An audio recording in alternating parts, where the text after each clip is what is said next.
ถ้าดองเพลงบ่เนาะฮะจากล้านกระดอง1,000ฮะ1,000กระดองนะวัตถุดิบเขาพอสู่ได้อายุ30-40เนี่ยยังพ่อแม่สิกินเท่าไหร่กระดองนี่บ่ขออนุญาตถามนะกระดองของมีนี่ถามเพื่อเป็นข้อมูลชื่อหรอกเป็นข้อมูลนะว่าประมาณเท่าไหร่อยู่บ้านนี่กระดองนะ ขอเฮียแล้ว ประมาณมื้อละกลัวไอ้ดองก็ได้60ล้านโอ้แสนบาทว้าว10 ล้านฮะ10 ล้าน60บ่คิดว่า10 ล้านนะ60ล้านฮะพังหันมีคำอีกบาทชิบหายคำบาทนึงเป็นบ่ตู้ โอ้ยก็เชื่อว่าเพื่อนตอบ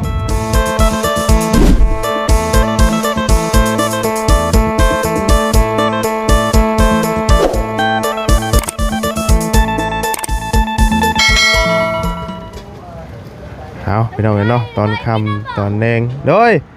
อย่างเด้บาทนี้โดยเนาะอารมณ์ดีขนาดบาทนี้พี่น้องเนาะทางน้องแต่งติงกะได้รับโชค5 ล้านพี่น้องเนาะทางน้องใจดีกะได้รับโชค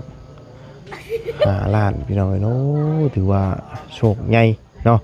นี่แหละเนาะที่บาบุญว่าเกินไว้เนาะแต่ว่าบัวทันได้เปิดเผยเป็นทางลุงเฮิมพี่น้องเนาะ5 ล้านเนาะ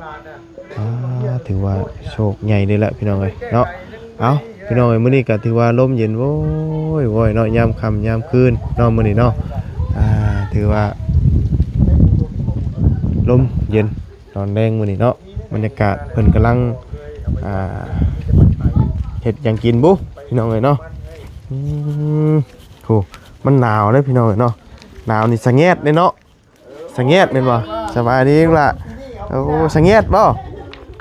สะแงดแฮงบ่ว้าโดเมนูไข่เสียได้กินไข่ฮะต้มตำแจ่วอันกินได้บ่ท่านได้กินข้าวบ่ฮะยังบ่ได้กินยังไม่กินน่ะบ่กินนะก็มีข้าวเอ้าเลยนั่นลูกอยู่ในเฮือนเด้อขอบใจเบิ่งโอ้พี่น้องเอ้ยเนาะต้มไข่กับจังบัตรฮะจะไปซื้อบัตรซื้อบัตรไปเฮ็ดหยังตื้มบัตรตื้มบัตรโอ้บัตรหมดโดยระเบ้าเห็นเจ้าได้รับโชคเมื่อกี้นี่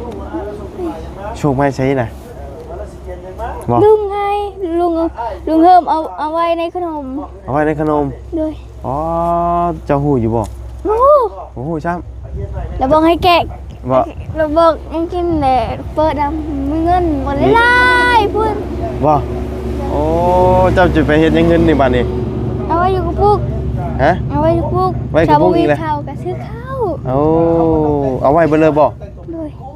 5 ล้านเนี่ยไว้เบ่เลยให้แม่เฒ่าแสนนึงให้พ่อเฒ่าแสนนึงโอ้แบ่งให้พ่อเฒ่าแม่เฒ่าเรียบร้อยเลยคนละแสนเลยโอ้อันนี้แม่เฒ่าแสน5พ่อเฒ่าแสนนึง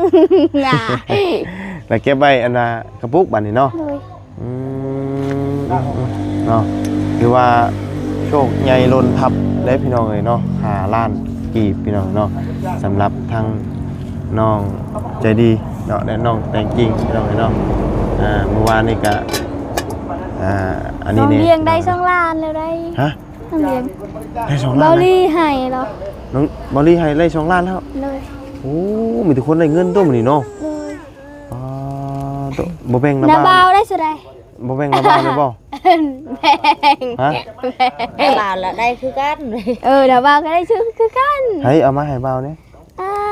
ว สิให้บ่าวจักแสน1,000 บาทบ่1,000 บาทฮะ1,000 บาทได้1,000 บาท1,000นะ1,000 บาทเลยเนาะถือว่ากินข้าวเด้อบ่าวนี่บ่ต้มไข่มื้อนี้เนาะเมนูต้มไข่โอ้มันสิสุกง่ายอยู่บ่นี่ง่ายจังเลยมันสุกฮะสุก เนาะ แต่มันจะติ่งกระตุ้ยให้จ้า มีแต่ต้มไข่นี่บ่มื้อนี้น่ะ เลย ต้มมีเนี่ยบ่ได้ต้มบ่ต้มมีจะไข่แซ่บได้ใช่เคยอยู่บ่ เคยได้เด้อต้ม แซ่บได้ แซ่บ ต้มมีจะไข่นี่แซ่บได้เนาะถือว่าแซ่บพี่น้องเนาะให้คือใส่ถุงยางนำ หมู ฮะโอ้แม่มันขิวได้ฮะเนาะนี่ เฮียนะจ้า มันเป็นสูตรได้นี่นะ อันนี้ยะ ฮะ แล้วน้าเศร้าใส่ เราตั้งต้มใส่แบบนี้บ่หรือว่ามัน เด้ เป็น อ หรือว่าเราย่านฮ้อนบ่ 1 2โตแล้วมื้ออื่นเด้อ โอ้นั่งลงอีกละโอ้สบายดีละคือได้ใส่ชุดคือครูแฝดแท้มื้อนี้ ชื่อ ไปซื้อตอนแรก กิโลทิพ ที่ไปซื้อ ชื่อใช่นี่ บาทสกี้ แสนเจ็ด 1,700,000 ชุด1,700,000ชื่อมาแล้ว หากับพื้นเดียวนี่ได้ซื้อได้ ว่าโอ้คือกันเลยซ้ำกันเลยบ่ กับกระโปรงเป็นชุด เบอร์ยังอันใส่น่ะ คู่ เอ้ามันก็มีป้ายมันอยู่ บ่ แม่ เห็ น นบ่ได้เบิก นี่คือมา เบอร์สำคัญ ซ้ำกันบ่ นี่เบอร์ยัง เรื่องดู เอาเบอร์ไหน ไม่รู้ บ่เห็นซ้ำเนาะ บ่แม่นอันเบอร์มันเป็นแบบนี้แบบนี้ เป็นเบอร์ L เบอร์ยังเบอร์ M เบอร์ยังหั่น เบอร์ S เบอร์ R เบอร์ S เนาะอันนี้น่าจะ S หรือว่า M นี่แหละ M เนาะประมาณกันเลย เสื้อข่อยมันต่างเสื้อมัน เฮ้ย สีที่มันต่างกันมันต่างไอ้มันเป็น สีเดียวกันสีเดียวกันสีเดียวกัน สีเดียวกันแต่มันไม่แม่นข่อยบอกไม่อัน ตุ๊ก นี้ มันแหละตุ๊กมีมันมาก โดย อันนี้เพิ่มไปละ อ่า อัน ทาน นี้ ไทยก่อน เนาะ ต้มให้น้ำเบากินนะ ฮะ ต้มให้น้ำเบากินเพิ่มกับเบาลี่ บ่ แล้วกับเบาละเอาบาตูน บาตูน อะไรมาบ่ บ่ไล่เมื่อแล้ว เอ้า เมื่อแล้วแล้วเมื่อมื้อนี้กับบ่าวบุญชลวันบ่าวยาว เบาอาจารย์ลา บ่ยาวก็เมื่อแล้ว ฮะ บ่ยาวเมื่อแล้ว เมื่อแล้ว น้ำเบาบุญ ฮะ อาจารย์ลาวเด้ จะเล่าเรามามื้อนี่ละ ไม่ดีบ่ แม่น ที่ทอดลาวเด้บ่เห็นหน้าลาวเด้ คิดฮอดแล้วบ่ เด้อ อ๋อ ตัวเลยมือใดตัวมือ ฮะ ตัวมือใดตัวมือ น้ำยาโต้ น้ำเบามือใดน้ำเบามือ โต้ใช่ไหม มื้อสองมื้อนี่แล้ว อ้าว ก็มือ ฮะ อยู่นี่ เมื่อแล้วบ่าวเบิดเงินน่ะ เดี๋ยวค่อยจ่ายให้ มาปันกันเด้อไผได้เงินน่ะ ค่อยบ่ใช้ปุ๊กแล้ว ฮะ พอดีได้เงินจนเต็มกระปุก บ่ เราใช้บ่ได้เลยในกระปุก โอ้กระปุกจนใช้บ่ได้บ่ ค่อยน่ะ บุกชมน้อยชมนี่ ค่อยยังบ่ทันอิ่มหมูค่อยน่ะหมูเราอิ่มแล้ว เนาะ มืออื่นไปซื้อขนม มื้อชื่อ ให้ระเบากินน้ำ โอ้พระคุณตุนน้ำหนึ่ง ให้ นายมันดินี่ค่อยจะชิปแต่จริงเซนซี่ตะบอน10,000 ให้ตินี่ แต่จริงนี่ตะบอน จะตินี่บ่ เฮ้ยอันนั้นเจอตรัง เลย อ๋อจังลาแล้วไผไปแล้วคุณแล้วมาส่งไผ ให้ระเบา ชิบะ เจ้าสิให้ละบ้าบ่10,000นี่ อ้าวให้2,000แล้ว ให้2,000บ่ เด้อ ให้แท้บ่ ให้แท้ บ่จับเจือ อ้าวให้แท้เนาะ แบ่งบ่นี่น่ะ เลยค่อย2,000ตัว2,000 ให้2,000 เนี่ย2,000ค่อยหมดแล้วอยู่ในถุงนะ เบิดแล้วบ่ คือมีจุดซับ อันนี้ตัวชับเนาะเ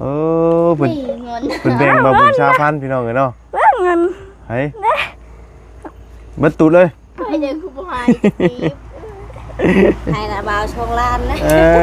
อ้าว2,000 บาทนี่ ฮะ ช่องว่าง โอ้เพิ่นแบ่งพี่น้องเอ้ยเนาะช แบ่ ม งช่องงาน เนาะชมว่าใจดีดีเนาะใจดีดี เนาะใจดีดี เจร้าย เอ้าว้าวๆเนาะ ให้ ระบาให้โอเค บ่ เขาให้ระบาว บ่เอาไว้รถไว้เจะไปซื้อของเฮียนมื้อ โอ้ย ฉันบ่าวให้2คนน้อยๆนี่ได้เหรอ เลย เอ้า ให้ตะเบาแล้วตะเบา นี่ ไอ้ เอ้า ไอ้บายเข้าใจแบบ เอ้า จับใจจับใจ เข้าใจเลย เข้า เข้า ใจ ใจ นบไม่ต้องคิดอะไรบอก กี่โก้อันนั้นเอากี่โก้อยู่ตะกี้ไหนกี่โก้กี่โก้ ไปขอบใจไป ไป เอ้า ขอบใจ นี่ขอบใจเอื้อเด้อขอบใจเอื้อพุ่นขอบใจเอื้อไปเงินเอื้อเด้อ ใจจีดีไป เฮ้ยกาเยอะ ยาน เป็นญาติเนาะ ไปโลกไปโลก ไอ้เจ้า มืออื่นก็ชื่อขนม ชื่อขนม ประ เก่ง จำบ้าน เอ้า ไปชื่อขนมเอง ย้อนไปบ้าน สิไปชื่อใช่บัตรเงิน โอ้ยังเหลือ1,000 ฮะสิไปชื่อ บา ใช่ ทก่อน ไปชื่อ จ้าง ใช่ กระดง ฮะบ่มีเพิ่นขายบัตรพอจริงบ่ ใช่อันนาชาจะไปใช่จ้ะ อยู่ทางเฮือน แล้วเห็น น่า ไหม มันเรียกจ้างกระดง ไม่ หึ เราไม่ได้เฮ็ดหยัง บ่ ได้ชื่อกระดง ไปชื่ออยู่ไส บ่มีเนาะมันชุกแล้วจากไข่นี่ ยัง หน่วยมันชุก ไปมันอันนั้นเนาะไปมันนั่นว่าลมเนาะลมมันพัดเนาะโอ้เนาะเอา กูที่ได้เงินหลายยิ้มเปื่อยอยู่บ่ยาย จะได้อะไรมื้อนี้ฮะ อ่ะสกหลาดก็ไล่เลยเติม น้ำไผ่เมาลีโอ้มื้อนี้ถือว่ามีแต่คนได้รับโชคเนาะ เอาหลายตัว ฮะเดี๋ยวเจ้ากันยังมีรุ่นอยู่เนาะยังทันจบสงครามยังไม่จบอย่าเพิ่งนับศพทหารเพิ่นยังบอกอยู่เลยเนาะ เลย เนาะ ยังไม่ทันมันเป็นยังไง ทางไผใดกับซำเฮาใดคือกันนั่นแหละพี่น้องกัน เด้อบัดนี้ต้องฮู้จักโฮมฮู้จักเก็บได้เด้อ โฮมเพื่อสิ เงินบางทีไอ้ให้เขาที่หมดเอาไว้อยู่คุกบ่ได้ซื้อ พอ ยัง ดี เล ว่าย เฮาเฮียนแล้วเฮาต้อง มื้อนี้แหละซื้อองค์เสื้อ ซื้อสง 1,500เอา1,700 น้อย งานฉันเต้นกันรวย แต่ว่าตอนนี้น่ะเงินอยู่ในกระปุกอยู่เนาะเอาไว้ดีอยู่บ่เอาไว้ดีอยู่บ่กระปุก เอาไว้มันพ่น ฮะ บนนั้น บ่นำบ่ เลย เดี๋ยวบ่าวจะขึ้นไปเอามัน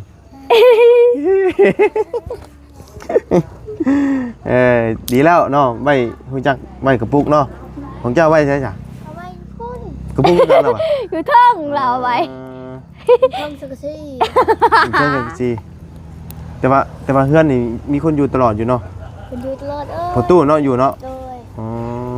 ระบาสิไปรักไม่ได้ก็แบบประตูจับประตูไม่แหกจังระบาบอกใส่หมวกและใช้อันนั้นแพทป้า น้อยโอ้ยควันเนาะควันหลาย ประตูใช้กูเท้าตา ประตูไอ้ปืนยิง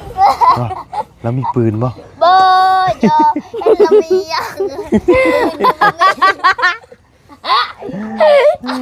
ใช้ละสาเจ้าอยู่ใช้น่ะ เพื่อนอยู่ทางเพื่อนไม่ใช่กูไม่อ อยู่ ยาก ใช้น่ะมาพี่ นั่น กินขนม เท่าเลยกินขนม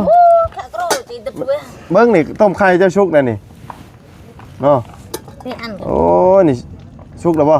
แตกแล้วตัวนั้นแตกแล้วน่ะแตกแล้วน่ะ สุกแล้วตอนนี้ เอ้า อย่าเลิกอะไรกัน ชุกแล้ว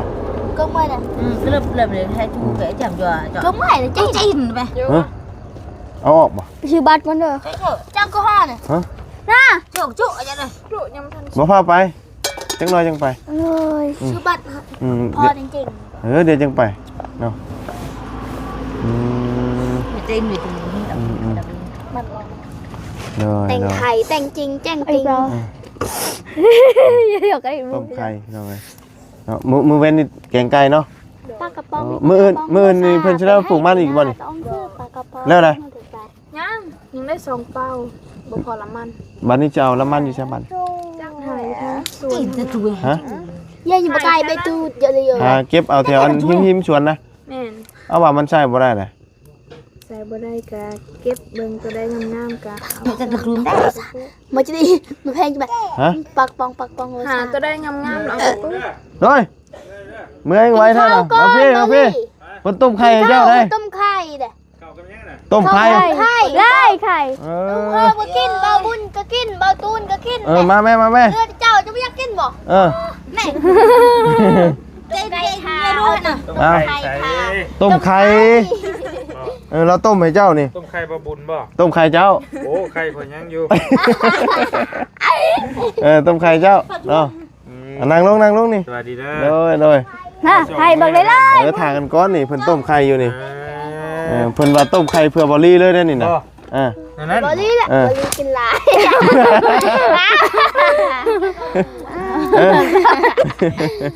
พูดได้ไหม อ้าวเบิ่ง เห็นไอ้ตุ้ยว่าไอ้กินลาย เอ้ากินได้บ่ กินน้อยๆเองก็ได้กินลายกินอิ่มแล้วพ่อ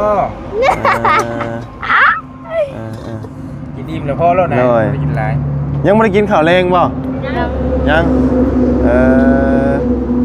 ไม่ได้ต้มไข่แล้วก็ไปปอกกับแกะกินกับข้าวแล้วนี่เนาะ เอาให้น้องไปเลยก็ให้กินแล้วแล้วไปหากินแต่ บ้าบ่กินดอก ต้มบักลาย เดี๋ยวชิบุ อื อิ่ม มบ่เป็น บ่ เนาะ อิ่ม หลายคนอยู่ ให้ละเบ้ากินนะ บ้าวกินแล้วมื้อเช้านี่ต้มไข่กับแจ่วน่ะ เอ้าก็กินตอนนี้อีก มา ตอน ใช่ไหม เช้านี้ เอามาให้บริชาจักหน่อย เอากินดีๆเอามา เอ้ามันยังมาทักชุก ชุกแล้ว ลูกแล้วใครลูกเอามา กินเพื่อน กินนี่แล้วกินกับหม้อนี่ กินข้าวหมอเลยมาเปิดเอิ้นมากินไข่นี่ โอ้ยอย่าว่าสั้นเด้ออ้วนปานนี้ยังกินไข่น้ำอยู่ เอามื้อเช้านี่เจ้าคือกินอยู่ กินยุกค่อยกินแต่ไข่ขาวไข่เดือนค่อยกิน จังหน่วยก็พอ อย่าว่าใส่กันนะดิ ใกล้นี่เว้ย อย่าว่าใส่กันนะวันนี้ คักนี่หนูเนาะคำแม่มบ่นี่น่ะ ฮะ โอ้โห บ้าเรากินดีเลยเต่าเลยอ้วน ใจเกือบอยู่บ้านนี่ เนาะ สบายดีเด้อ สบายดีเนาะสบายดียามค่ำยามแรงพี่น้องเอ้ยไฟก็บ่มีเนาะมันมืดเอา ไฟฟ้าแล้ว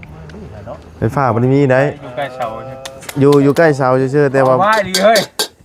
ก็แท้ มาแท้กินแท้เลยมั้ย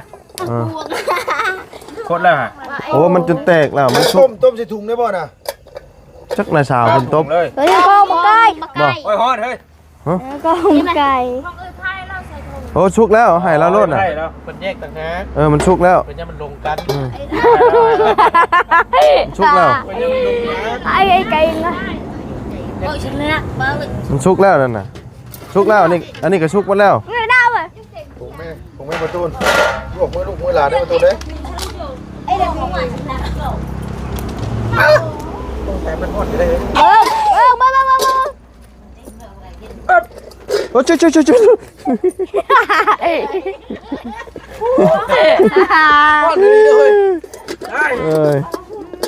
คนเฮงบ่อันนี้น่ะโมเมนต์แล้วไข่ลวก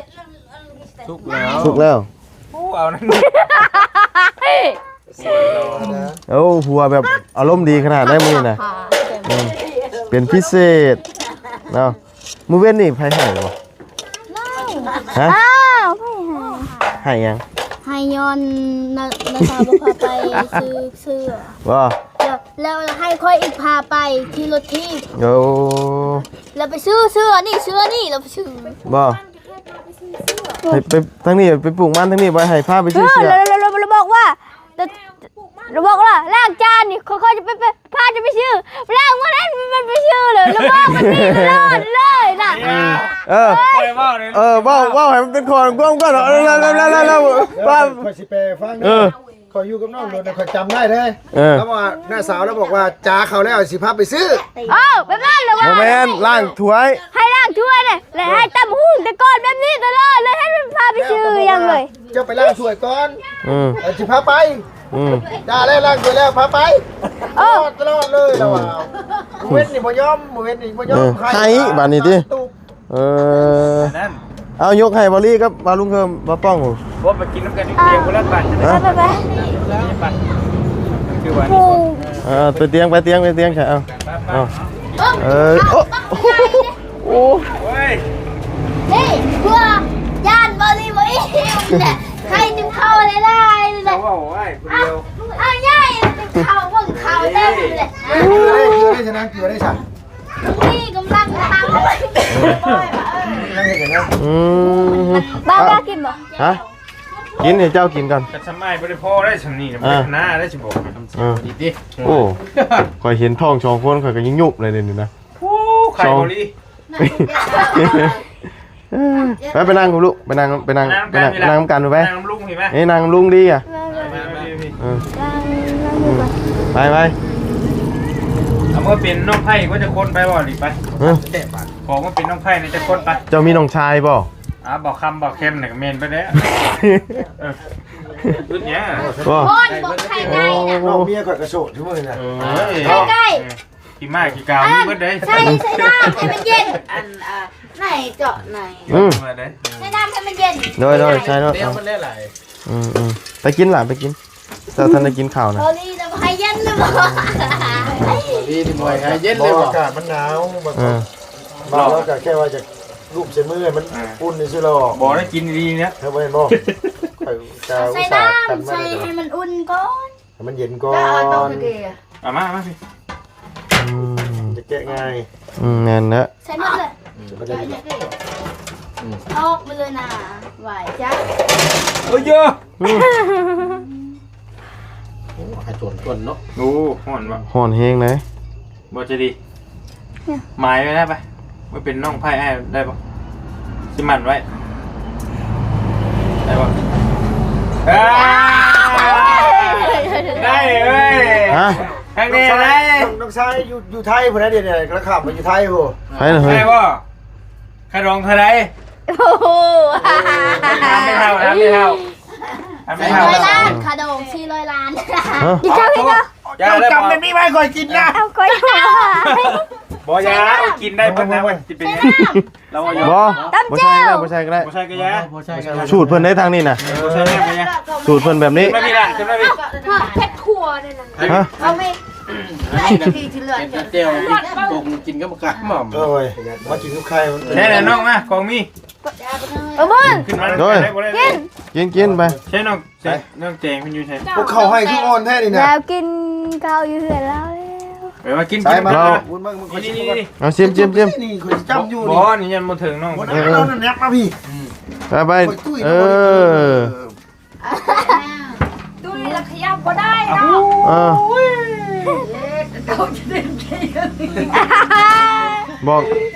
บอกแล้วว่าอย่าย่อมากก็ได้คำลุงเฮิมอยู่นี่นะ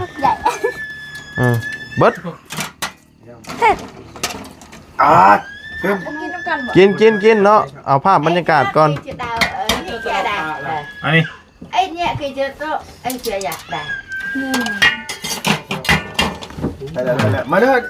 แม่พ่อมากินข้าว มา มา เด้อไปได้กินข้าวในตู้เด้อมันให้เลยทั้งนี้ เอากินข้าวต้มไข่เนาะ เร็วมาเด้อ ซุ่มเซลเนาะ เอากองมีก็ได้นะมึงอยู่บ้านได้ปะ กูมีมันใหญ่เนาะ ตรงนี้ มันใหญ่มันเป็นอายุหลายเลย โบราณพอดีงามพอดีนั่นช้ำนี่ โอ้เรา 21น้องนาบาวอยู่เท่าไหร่ 21คือกัน อ้าว พอดีกันเลย แม่นบ่ แม่น แม่นก็สิเอาเด็กน้อยถึงบ่ได้ โอ้ยเจ้าก็ใจเย็นๆแน่อันนี้มันบ่เกี่ยวกับน้อยกับใหญ่นะ เสียงงัวลุงเอิมเดี๋ยวจะ ถ้าดองเพลงบ่เนาะฮะ จากร้าน จากร้าน กระดอง1,000 ฮะ ขนมเนี่ย ว่าจุดี เขาพอสู่ได้อายุ30-40เนี่ยแต่จะมีท้องนะ มี ครับบ่ได้นะ ท้องกันตายแล้วเนาะ บ่ค่อยมีแล้วทางนี้ มีไหนบ่นี่เอ้ย ว่าก่อนรัดก่อนนี่นะ รักไปก่อนนี่เนาะโอ้ยค่อยแต่ว่าเพิ่นว่าขนมประมาณ30ล้านแต่ว่าจุกจะได้เติมทำประมาณ2บาทแล้วอ่ะ แม่นี่บ่ล่ะ30ล้านบ่ถามไม่เท่าเลย ถามในตู้พุ่นนะ ดิซื้อถาม เยอะ ขนม ให้ลุงเพิ่มถาม แม่ขนมกองมีเท่าไหร่แม่ เยอะ บ่แม่ขนมกองมีนี่แม่สิได้อันคิดเท่าไหร่ อย่าว่าขะดองเพิ่นนะ ว่าขนมกองมีนี่แม่สิคิดเท่าไหร่ แซ่บขะดองมือ ขนมนี่แม่สิคิดเท่าไหร่ขนมนี่ว่าขออนุญาตถามนะขนมกองมีนี่ ถามเพื่อเป็นข้อมูลชื่อหรอก เป็นข้อมูลนะว่าประมาณเท่าไหร่อยู่บ้านนี่ขนมนะ ขอเฮียแล้ว ประมาณมันละกล้วย ไอ้กองก็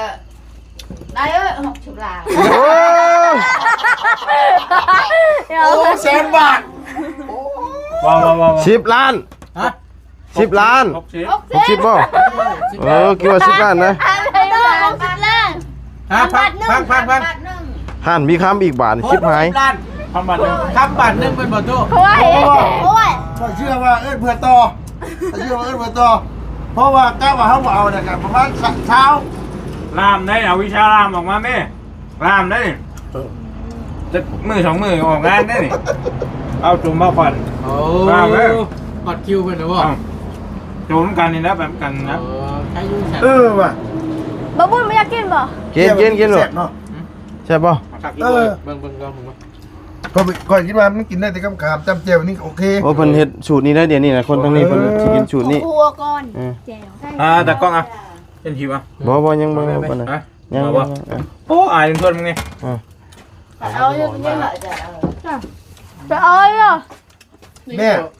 เอาจริงๆไหม มาละ เขาสิแนะนำแม่เด้อกันว่าลูกสาวแม่มักกันผู้บ่าวน่ะแม่บ่ต้องเอิ้นขนมแพงเดี๋ยวลูกสาวจะสิเรียนน้ำขาว ดีแต่ว่าเราบวกคำ2 บาท โอ้ คำ2 บาท เมื่ นี่ อกี้ พอแห้ นี่ ง ข้ามบัตรนึงได้เหรอวะ มีบาทยังเนาะคำ2 บาทนี่ป้า ควาย5โต ควายหาตัวอีก บ่ ป้าแม่นด้วยว่าตุ คำว่ายอกนะ บ่ต้อง แล้วญาติบ่ได้นะญาติบ่มีผู้บ่ สวยเนาะ ทางเด้อทางกับทางเด้อโสดต่อไป ตัวนี้นึกว่าเฒ่าแล้วเราว่าดูว่า21 ปีนึกว่าเฒ่าว่ะ บ้านเฒ่านี่มันต้องรุ่นลุงนี่เนาะ แม่นนะ แม่นได้เพิ่นแม่กันเนาะก่อนเด้เนาะ เอาซูมเซลพี่น้องกันเนาะอันนี้เป็นคลิปบรรยากาศตอนคำๆซูมเซล ตำเองกันดิเดี๋ยวหัวหนา บ่หยอกชื่อเด้อถามหยอกเด้อตามขาได้ ตาม เอา พริกเผาไปยังคือมาใกล้เฮาก็บอกใกล้น้องๆพุ่นน่ะ แล้ว เต็มติ๊บปักใหญ่พี่น้องเลย ได้ไหมเอาไป ไป เลย เพิ่นโดดเอาได้แล้วขอบใจหลาย นั่นน่ะ อิ่มแล้วเนาะ ได้แล้วไก่นุ่น เจ้าน่ะว่าคัดข่อยแบบนี้เนี่ยเจ้าน่ะข่อยบ่ได้อิ่มเจ้าว่าบ่อิ่ม ใช่จะเป็นตัวง่าย ข่อยว่ากันแม่บ่อิ่มน่ะเจ้าอย่าเว้าแม่ ยังบ่ นั่นแหละ หรือยังมาทันอิ่มเลยเหรอ เบิ้งน้ำหนักกันพี่น้องเลยมันล้นเนาะคนมีอันจะกิน เนี่ยบ่ดีเนาะ เอาแสดงว่ายัง สองคนเขาคือกันเลยเขาก็เลยบาง สองคนเขา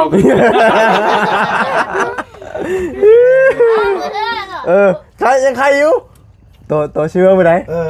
นี่ตัวชิมเมื่อไหร่บ่ ถามว่าบุญว่าตัวสิมื้อได้ ตัวว่าให้ถามจะดีแล้วถาม